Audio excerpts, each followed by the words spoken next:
প্রভু যীশু যেদিন সাগরের উপর দিয়ে হেঁটে গিয়েছিলেন, সেদিন সাগরের জল এক পবিত্র চরণের স্পর্শ পেয়েছিল।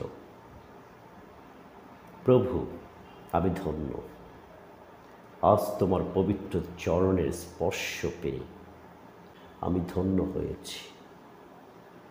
দিনের পর দিন কত না জঞ্জাল আমি বহন করে চলেছি, কিন্তু আজ আমি তোমার পবিত্র চরণের স্পর্শ পেয়ে ধন্য হয়েছি। আমি ধন্য। জানি না সেদিন সাগর চিৎকার করে বা নীরবে বিড়বিড় করে এই কথা বলেছিল কিনা, কিন্তু আমরা বলতে পারি, আমরা স্পষ্টভাবে বলতে পারি, আমরা আমাদের হৃদয় দিয়ে বলতে পারি, আমরা চিৎকার করে, আমরা নীরবে নিভৃতে বলতে পারি, আমরা আমাদের অন্তরের অন্তরস্থল থেকে বলতে পারি, প্রভু আমি ধন্য। যখন তোমার সেই পবিত্র চরণের স্পর্শ আমার হৃদয় সাগরে এসে পড়ে, তখন আমি ধন্য।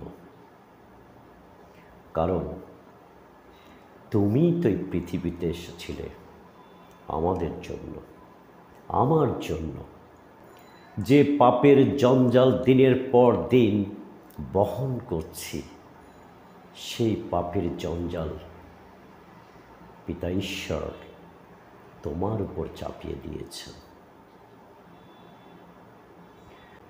পবিত্র বাইবেল সেই কথা আমাদেরকে বলছে। 2 করিন্থীয় 5:21 যীশু খ্রিস্টের মধ্যে কোনো পাপ ছিল না, কিন্তু ঈশ্বর আমাদের পাপ তার উপর তুলে দিয়ে তাকে পাপের জায়গায় দাঁড় করালেন, যেন খ্রিস্টের সঙ্গে যুক্ত থাকবার দরুন ঈশ্বরের পবিত্রতা আমাদের পবিত্রতা হয়।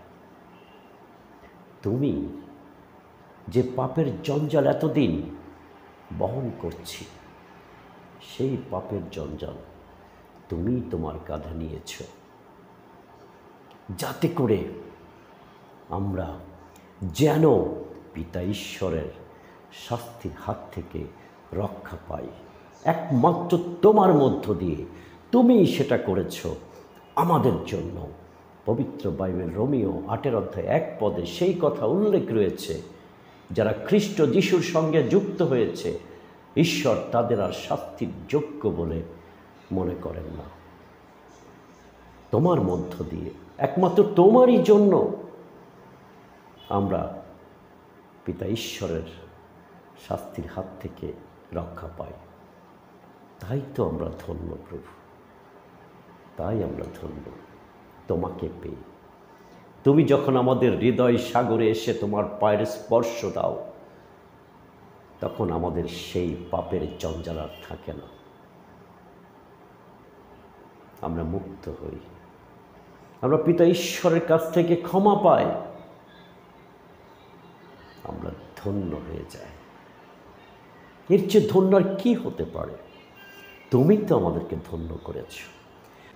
জানি না সেদিন সাগর বলেছিল কিনা, কিন্তু আমরা তোমায় পেয়ে এই কথা বলতে পারি, আমরা ধন্য, আমরা ধন্য প্রভু, তোমার স্পর্শ পেয়ে। মহান প্রভুর গৌরব হোক, মহান প্রভুর প্রশংসা করি। আমেন।